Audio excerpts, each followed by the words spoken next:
देखो हम लोग आज क्या कर रहे हैं, कौन सी प्रैक्टिस ले रहे हैं, लंगड़ी की, है ना। तो आज हम लोग ऐसी सिंपल लंगड़ी करेंगे, वरना आपका जो कंपटीशन होता है, आ जाओ इधर बेटा, वो कंपटीशन कैसा रहेगा, 8 बना होता है। 8 पता है आपको? 8 वाले में आपको पहले राइट पैर से लंगड़ी करनी है और दूसरा लेफ्ट से। तो आज हम लोग ऐसी प्रैक्टिस लेंगे। चलो 1 2 3 स्टार्ट। देखती हूँ किसकी लंगड़ी सबसे अच्छी है, बेस्ट लंगड़ी कौन कर सकता है। अरे संभालो, मस्फा, शाबाश, गुड।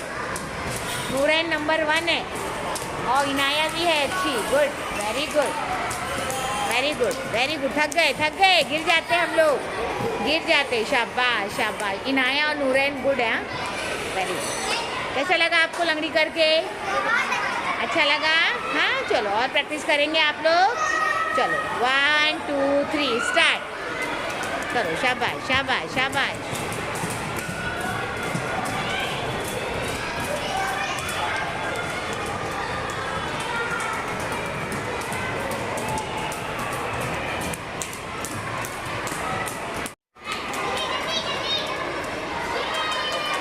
Good good good.